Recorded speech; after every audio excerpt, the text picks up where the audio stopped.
O copo de champanhe escorregou-me dos dedos no momento em que vi aquelas mensagens no telemóvel dele. Eu não estava a bisbilhotar. Juro que não estava. O telemóvel dele estava a vibrar no balcão da cozinha enquanto ele tomava banho, e o ecrã acendeu-se com uma notificação que me gelou o sangue. Mal posso esperar para te ver no hotel esta noite, meu amor. Apaga esta mensagem como sempre, meu amor. Apaga esta mensagem como sempre. Essa frase atingiu-me como um golpe físico. As minhas pernas ficaram fracas e tive de me agarrar ao balcão de mármore para me equilibrar. A cozinha cara que tínhamos renovado juntos, de repente, parecia-me estranha, fria. Cada superfície parecia gozar comigo com a sua perfeição. Devo mencionar que sou vice-presidente de marketing na Sterling & Associates, uma das firmas de consultoria mais prestigiadas da cidade. O meu marido, David, é o CEO. Construímos esta empresa juntos do zero. Passamos 15 anos a transformá-la no que é hoje. Eu tratava de todas as relações com os clientes importantes, de todas as campanhas que nos colocaram no mapa, enquanto ele se focava em operações e finanças, ou assim pensava eu. Ali, de pé, com meu pijama de seda, a olhar para aquela mensagem, percebi o quão ingênua tinha sido. Quantas noites tardias disse ele que eram reuniões com investidores? Quantas viagens de fim de semana seriam, supostamente, conferências com clientes? As peças começaram a encaixar-se com uma clareza nauseante. Ouvi o chuveiro desligar-se no andar de cima. As minhas mãos tremiam enquanto memorizava rapidamente o número de telefone. Depois coloquei o telemóvel exatamente onde o tinha encontrado. Quando ele desceu 20 minutos depois, a secar o cabelo e a trautear qualquer melodia, eu estava a fazer café como se nada tivesse acontecido. Bom dia, linda, disse ele, beijando-me a face. Os seus lábios pareciam gelo contra minha pele. Bom dia. Consegui dizer, com a voz, de algum modo, firme. Estás acordada cedo para um sábado. Golfe com o Marcos, lembras-te? Depois talvez passe pelo escritório para preparar a apresentação de segunda-feira. Pegou no telemóvel, olhou para ele e apagou algo rapidamente. Demasiado rapidamente. Eu acenei com a cabeça, mexendo lentamente o café. Que apresentação é essa? A proposta para Henderson Industries, sabes? Aquela em que temos trabalhado há meses. O tom dele tinha aquela condescendência subtil que eu andava a notar com mais frequência ultimamente, como se eu estivesse a esquecer detalhes importantes, como se não estivesse a fazer a minha parte. Mas eis o que o David não sabia. Eu estava a tratar da conta da Henderson Industries pessoalmente. Não havia apresentação nenhuma na segunda-feira. Nunca houve. Depois de ele sair, sentei-me na nossa sala de estar durante 2 horas, apenas a olhar para o horizonte da cidade através das nossas janelas do chão ao teto. O nosso apartamento na cobertura, com a sua arte moderna e mobília de design, parecia um museu de mentiras. Cada peça cara sussurrava acusações. Há quanto tempo isto estava a acontecer? Quem era ela? Alguém do trabalho? Uma cliente? As perguntas giravam na minha cabeça como abutres. Finalmente obriguei-me a mexer, a pensar com clareza. Não era o momento para lágrimas ou confrontos. Era o momento para investigação. Construir uma carreira a reunir informação, a analisar padrões, a compreender motivações humanas. Ia abordar isto como qualquer outro projeto, começando por aquele número de telefone. Uma simples pesquisa inversa disse-me tudo o que precisava de saber. O número pertencia a Rebecca Shen, a nossa gestora sênior de contas. 28 anos. MBA por Harvard. Deslumbrante, naquela maneira natural que faz outras mulheres sentirem-se invisíveis. Tinha se juntado à nossa empresa há 18 meses com recomendações brilhantes. 18 meses. Pensei na altura em que o David começou a trabalhar até mais tarde, a fazer mais viagens de negócios, a tornar-se mais distante. A linha temporal coincidia perfeitamente. A Rebecca. A bela e ambiciosa Rebecca, com seu sorriso perfeito e fatos de marca.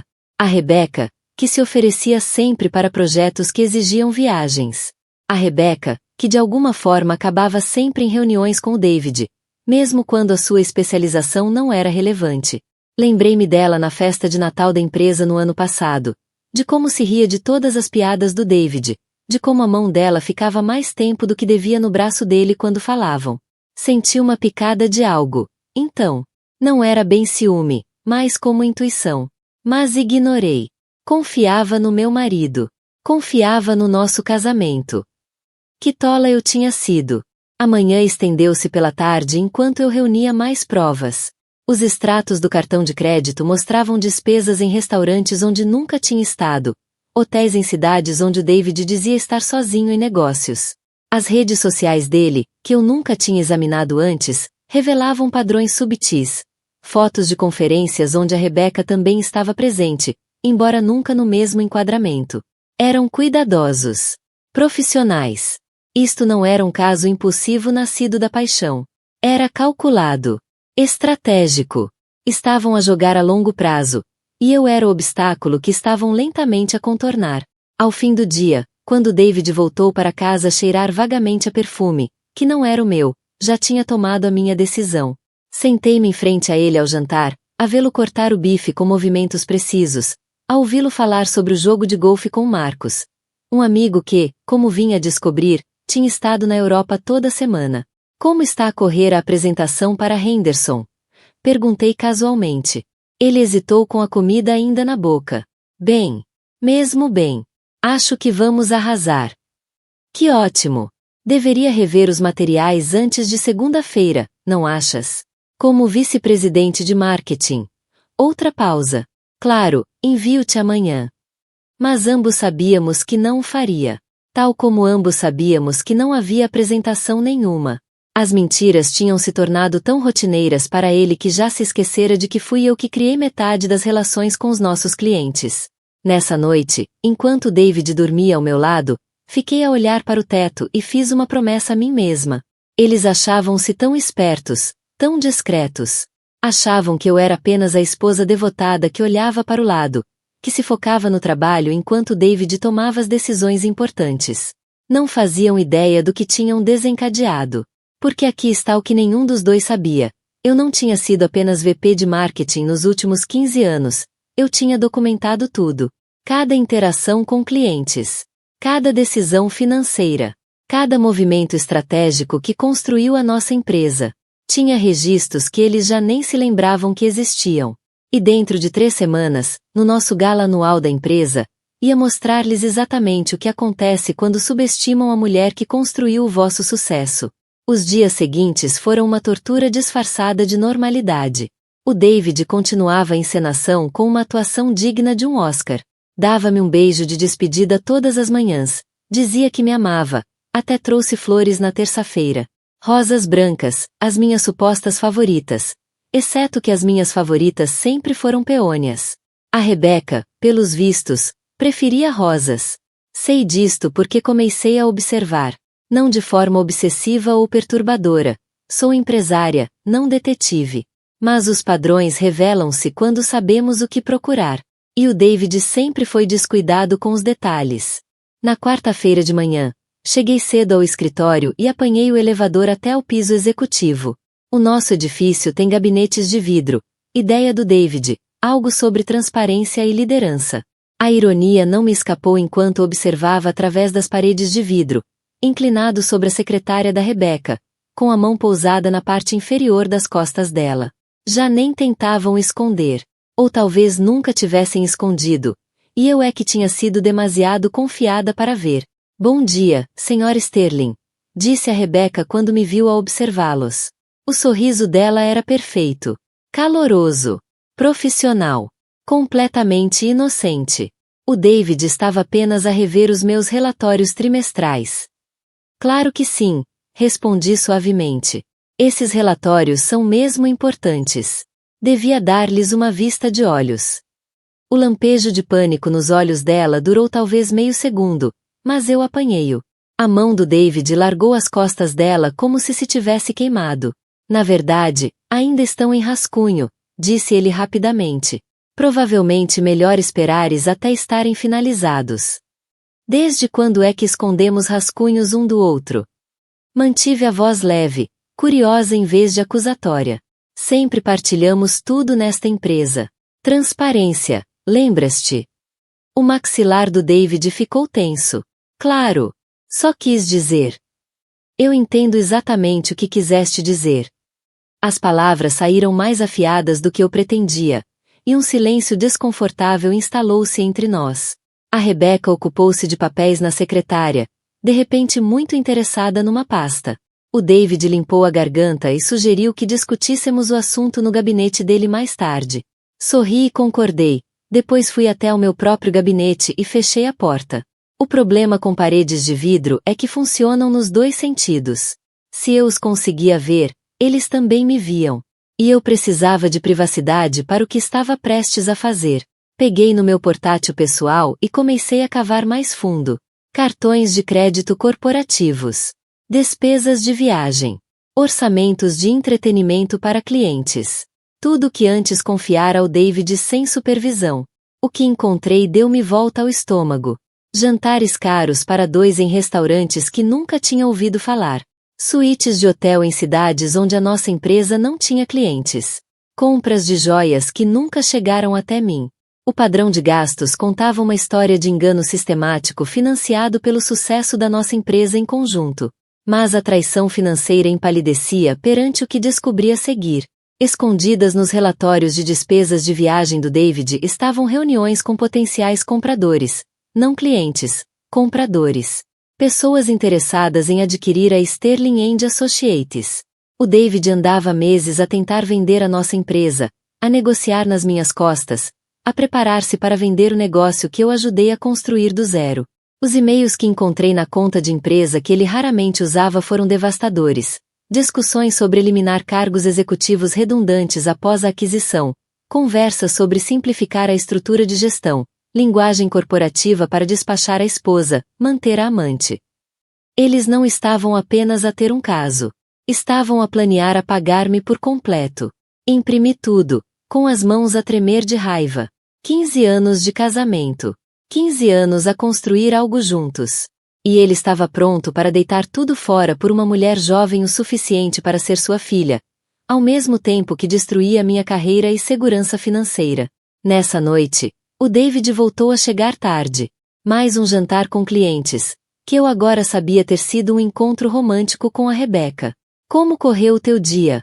Perguntou ele, a desapertar a gravata. Tão casual, vindo de alguém que estava ativamente a tramar a minha destruição. Produtivo. Respondi. Estive a pensar sobre o futuro da empresa. O nosso futuro. Algo no meu tom fez com que ele parasse por um momento. A máscara escorregou, e vi cansaço nos olhos dele. O que queres dizer? Apenas que construímos algo incrível juntos. Seria trágico se alguém tentasse deitá-lo abaixo. Ele estudou o meu rosto por um longo momento. Claro. Somos parceiros em tudo. Parceiros. A palavra sabia-me a fel na boca. David, disse eu com cuidado. Se alguém estivesse a trair a empresa, a trair a nossa confiança, o que gostarias que eu fizesse? Denunciar imediatamente, naturalmente. A traição é o pior tipo de infração empresarial. A voz dele estava firme, mas o músculo na mandíbula contraiu-se. Mesmo que a traição viesse de alguém próximo. Especialmente nesse caso. A ousadia era de tirar o fôlego. Ali estava ele, a trair-me de todas as maneiras possíveis, a dar-me lições sobre lealdade e confiança. Fico contente por estarmos em sintonia, disse eu suavemente.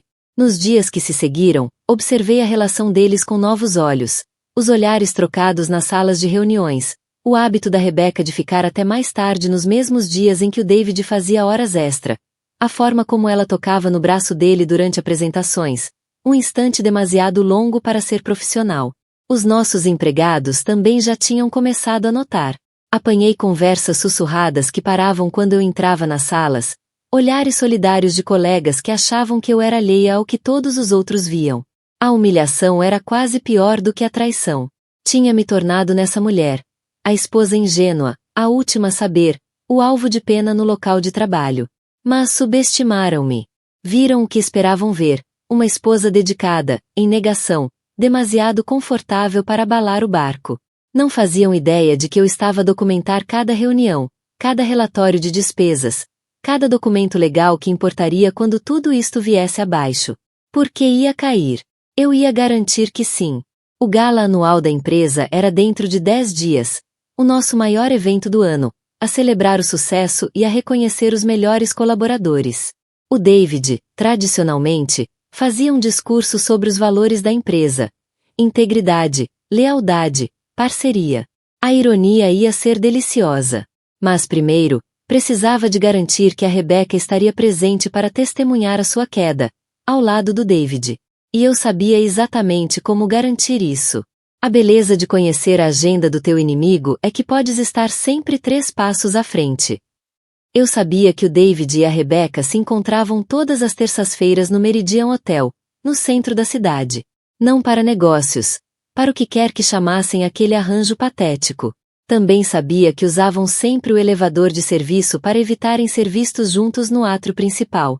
Nessa terça-feira, posicionei-me no elegante bar do hotel, sentada estrategicamente onde podia ver tanto os elevadores como a entrada do restaurante.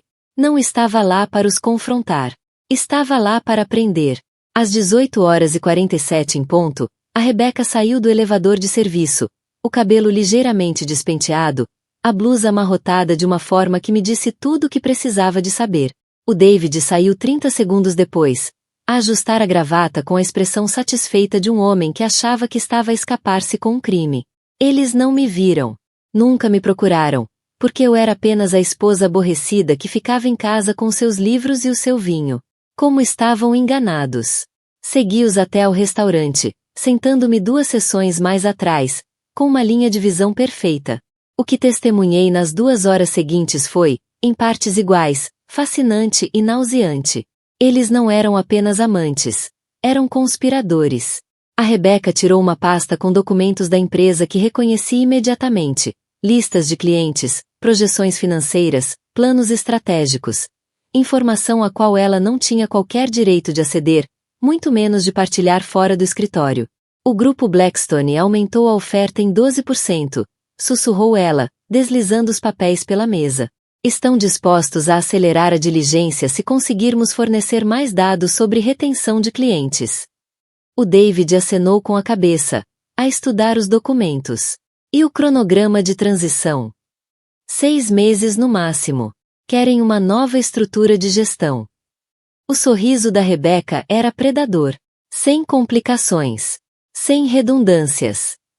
Sem redundâncias, ou seja, sem mim. Bebi um gole de vinho e continuei a ouvir enquanto eles planeavam o desmantelamento sistemático de tudo o que eu construí. Discutiram quais os empregados a manter, que clientes seriam mais valiosos para os novos donos, como estruturar a venda para minimizar implicações fiscais.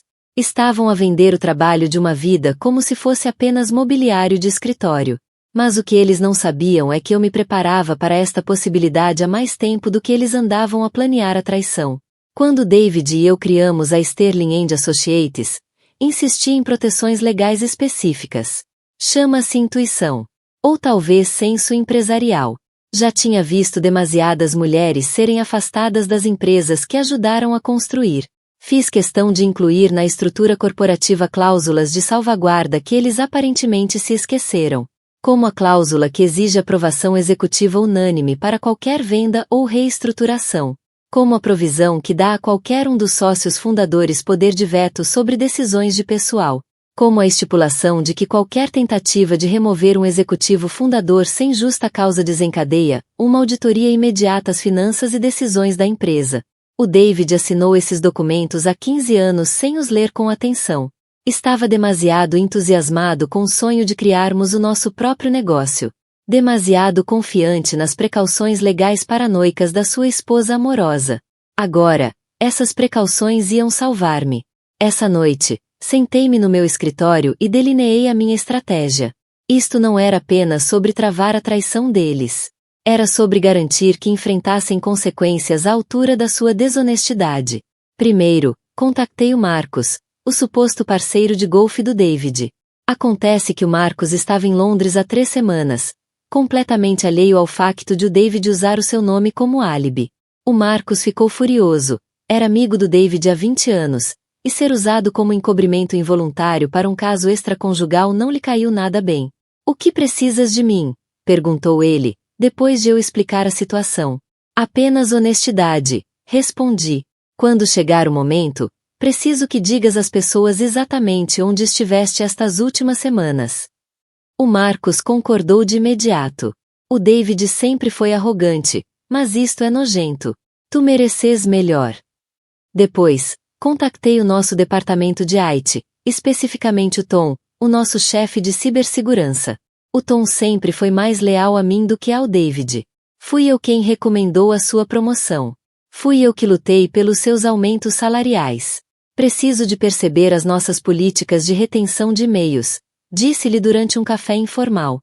Está tudo guardado por no mínimo 7 anos, explicou o Tom. Política da empresa, exigência legal. Por quê? A rever os nossos procedimentos de proteção de dados.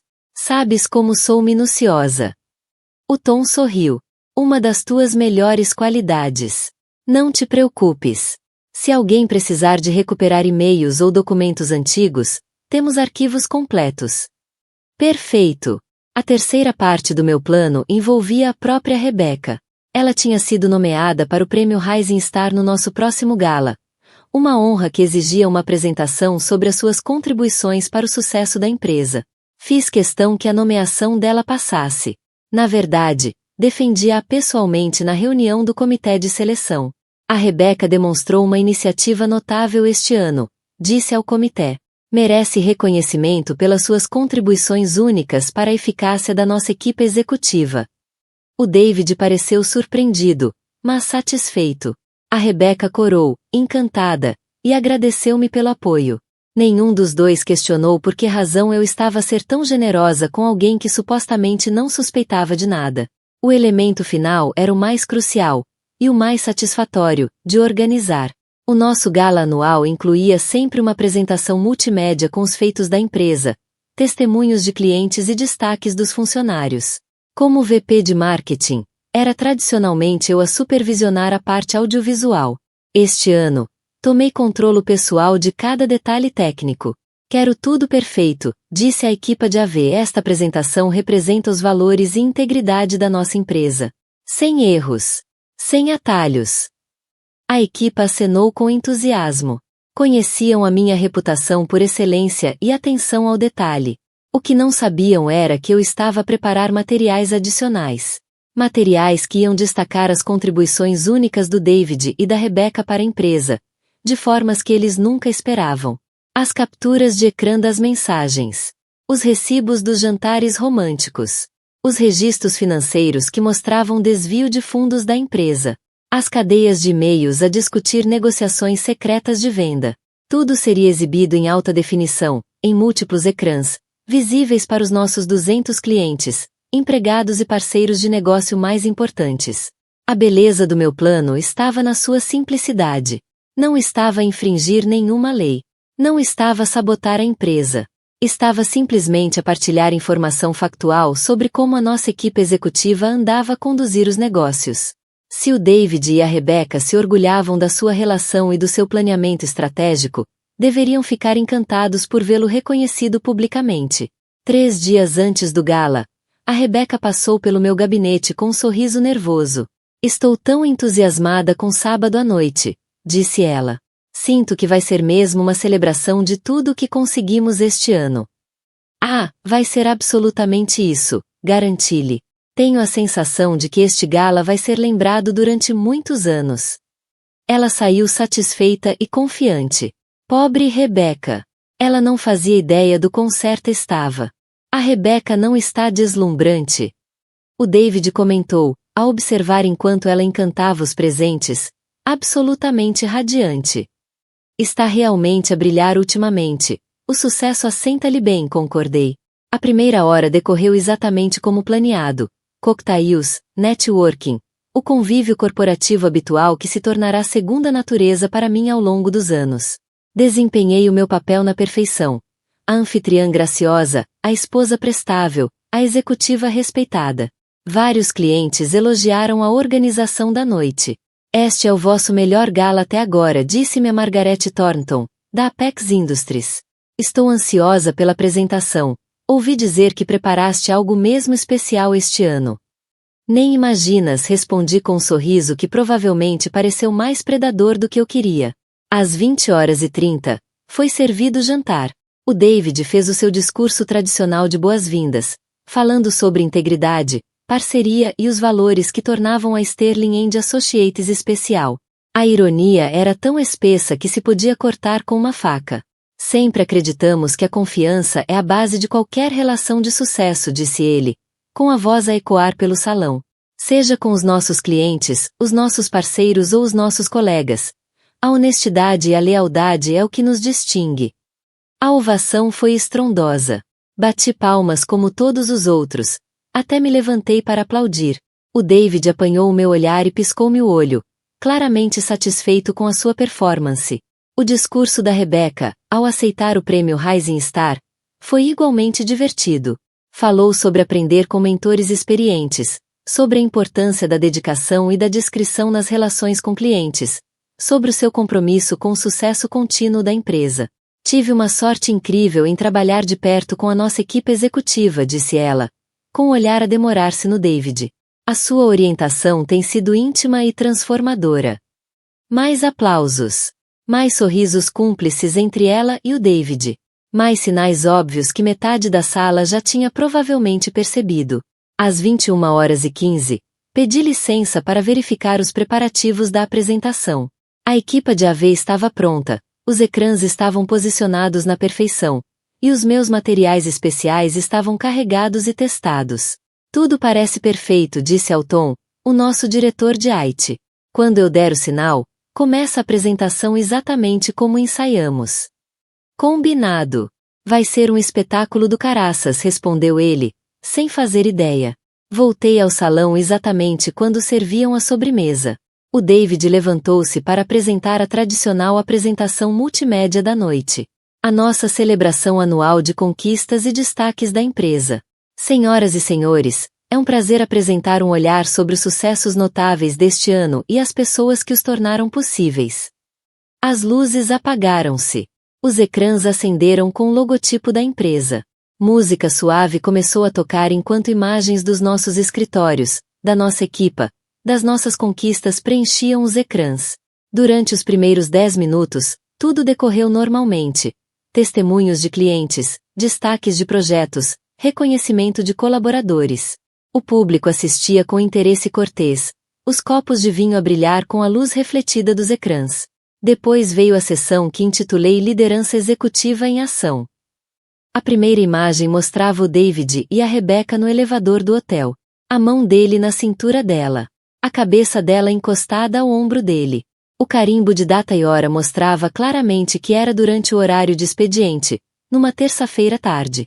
Um murmúrio percorreu a audiência. O garfo do David caiu no prato. A imagem seguinte mostrava capturas de mensagens. Mal posso esperar para sentir as tuas mãos em mim outra vez. O quarto de hotel já está reservado para esta noite. Apaga isto como sempre. O murmúrio virou-se em suspiros. Alguém ao fundo da sala soltou uma risada nervosa. A Rebecca estava branca como a Cal olhava para os ecrãs como se estivesse a ver a sua própria execução. Mas eu não tinha acabado. A apresentação continuou com registros financeiros, despesas de hotel cobradas a cartões de crédito da empresa, jantares caros para 2 faturados como entretenimento de clientes.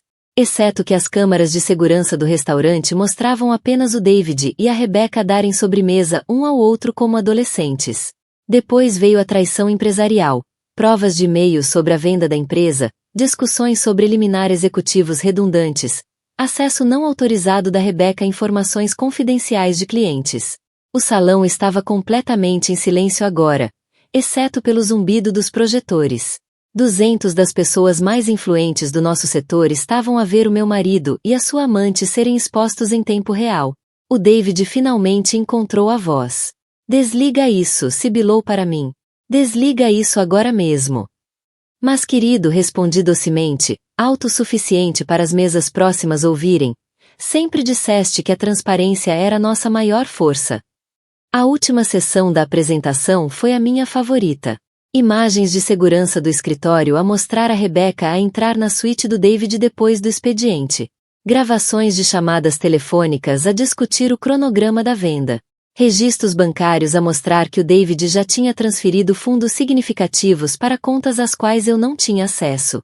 Quando os ecrãs finalmente se apagaram, o silêncio era ensurdecedor. Depois, a Margaret Thornton começou a bater palmas, devagar ao início, depois com mais entusiasmo.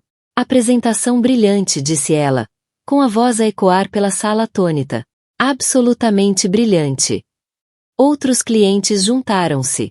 Não estavam a celebrar a traição do David e da Rebecca, estavam a aplaudir o que reconheciam como uma estratégia empresarial magistral.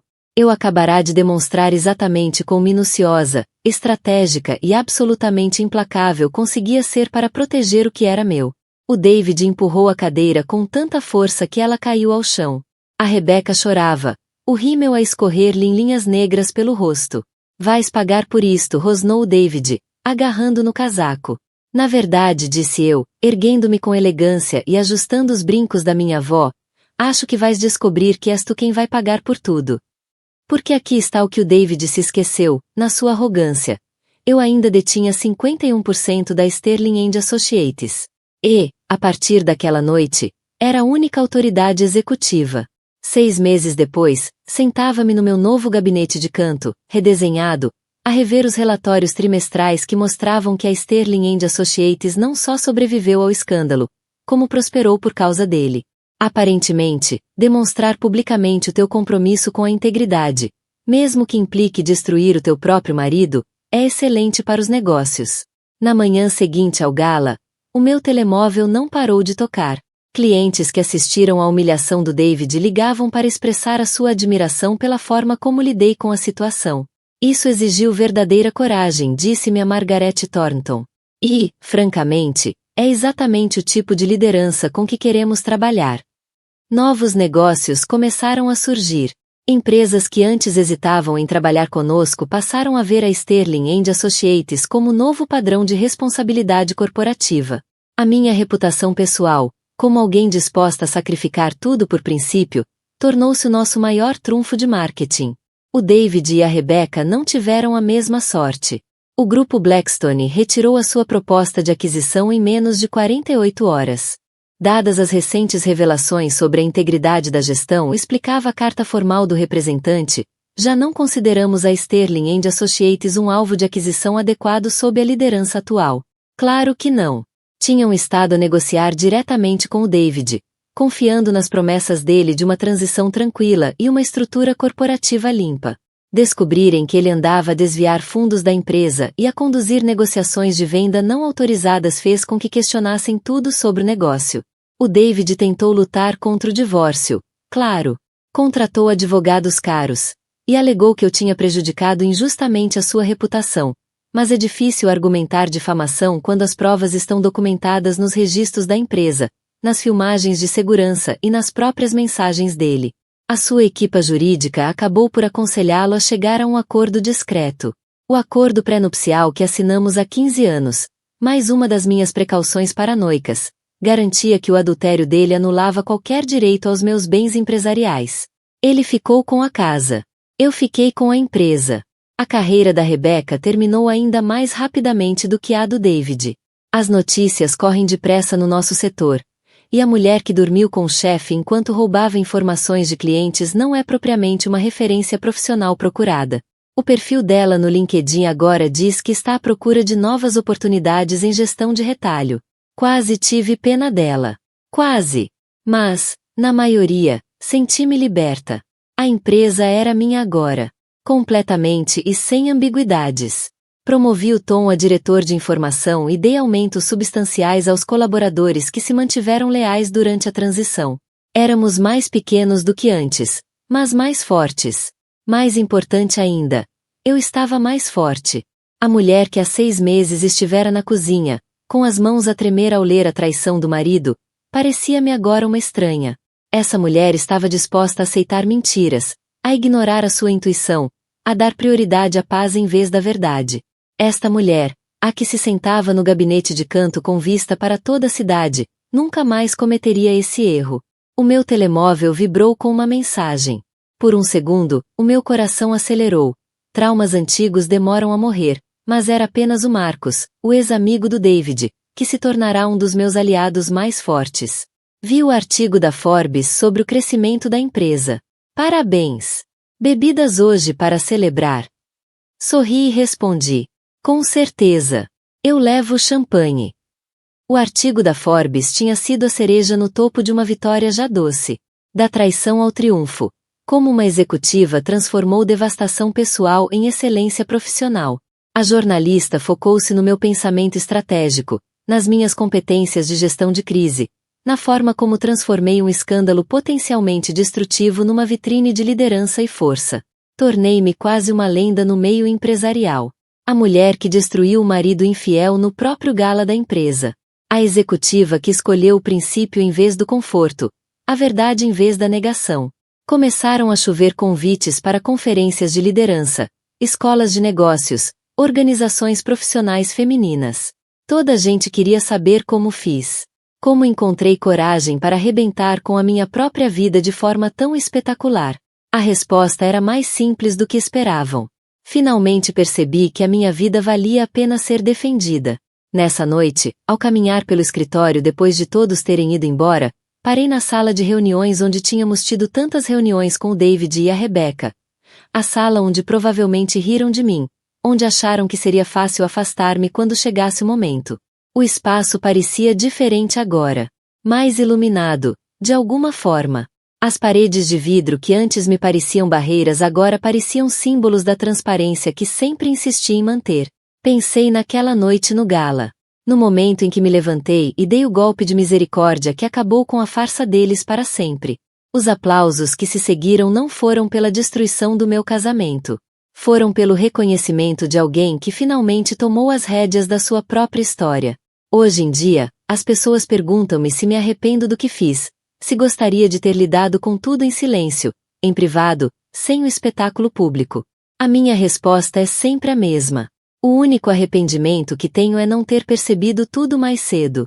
Porque a verdade, quando finalmente vem à luz, vale sempre o custo de ser revelada. Mesmo que essa verdade destrua tudo o que pensava saber sobre a tua vida. Especialmente nesse caso.